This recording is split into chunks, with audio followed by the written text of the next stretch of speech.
नमस्कार दोस्तों, SMD channel के अंदर आपका बहुत बहुत स्वागत है।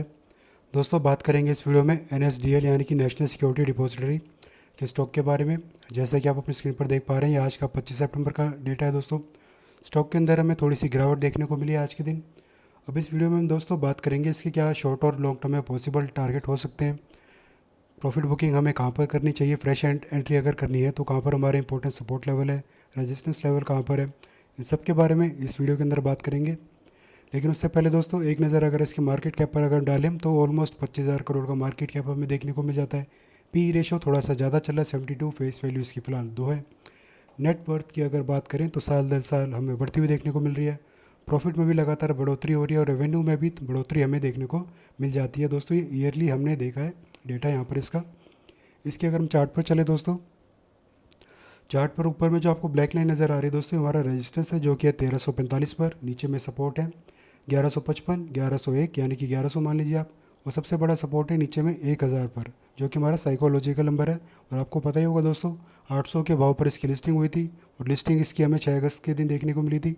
जब इसकी लिस्टिंग हुई थी दोस्तों, उसके बाद बड़ी ही धुआंधार तेज़ी हमें देखने को मिली थी अगले 4 सेशन तक। लेकिन 11 अगस्त के आसपास हमें न्यूज़ आते हुए देखने को मिली थी कि सेबी के रडार पर चढ़ गया था ये एनएसडीएल, क्योंकि जिस तरीके से यहाँ पर तेज़ी यहाँ पर आती हुई हमें देखने को मिली थी, तो सेबी का तो हंटर दोस्तों इसके ऊपर हमें चलना था ही था। उसके बाद जो है ये रिव्यू में चला गया था दोस्तों, और रिव्यू में आने के बाद से जो है मतलब कि एनएसडीएल जो सेबी हमारी सेबी के रडार पर आने के बाद से ही एक रेंज के अंदर ही हमें फंसता हुआ फिर देखने को मिला है। अभी जो है दोस्तों 1155 और 1345 का जो हमारा इंपॉर्टेंट सपोर्ट और रेजिस्टेंस लेवल है, इसी रेंज में काफ़ी टाइम से इसका टाइम पास चलता हुआ हमें देखने को मिल रहा है। रेजिस्टेंस के पास जाता है तो वहाँ से प्रॉफिट बुकिंग हमें देखने को मिल जाती है। सपोर्ट पर आता है तो यहाँ पर हमें बाइंग साइड में पोजीशन बनती हुई देखने को मिलती है, फिर धीरे धीरे अपने रेजिस्टेंस के पास चला जाता है। लेकिन दोस्तों, इन दोनों लेवल में से किसी का ब्रेकआउट हो सकता है, रेजिस्टेंस का भी ब्रेकआउट हो सकता है और सपोर्ट का भी आने वाले टाइम में ब्रेकडाउन छोटा मोटा हमें देखने को मिल सकता है। हालांकि चांसेस तो दोस्तों यही है कि रेजिस्टेंस का ब्रेकडाउन होगा आने वाले कुछ दिनों के अंदर अंदर। और ऐसे में दोस्तों, अगर आप इसमें बाइंग साइड में पोजीशन बनाना चाहते हैं या आपने निचले लेवल पर खरीदारी कर रखी है, तो निचले लेवल पर अगर आपने खरीदारी कर रखी है, आपको आईपीओ के टाइम पर अलॉट हुआ है तो अच्छी बात है दोस्तों। वरना आप इसमें खरीदारी अगर करना चाहते हैं दोस्तों, जब भी अपने सपोर्ट लेवल है, जो पहला और दूसरा सपोर्ट लेवल हमारा 1100 से लेकर 1155, जो कि हमारा डिमांड रेंज है फ़िलहाल के लिए, जब भी एनएसडीएल का स्टॉक यहाँ पर हमें देखने को मिल जाता है इस रेंज पर अपनी डिमांड रेंज के पास, और आरएसआई हमारा ऐसे में 25 और 35 की रेंज के बीच में अगर आपको देखने को मिल जाए, 25 से लेकर 35 की रेंज दोस्तों। और तीसरी चीज़ और आप इसमें ऐड करना चाहें तो वो कर सकते हैं कैंडलस्टिक पैटर्न।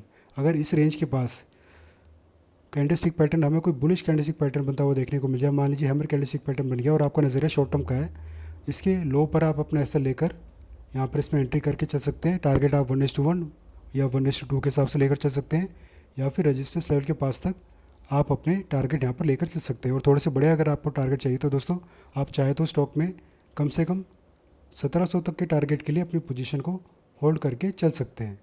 तो दोस्तों, 1700 के टारगेट के लिए आप चाहे तो यहाँ पर बने रह सकते हैं, या फिर रेजिस्टेंस लेवल के आसपास आप स्टॉक से प्रॉफिट बुकिंग करके एग्जिट कर सकते हैं।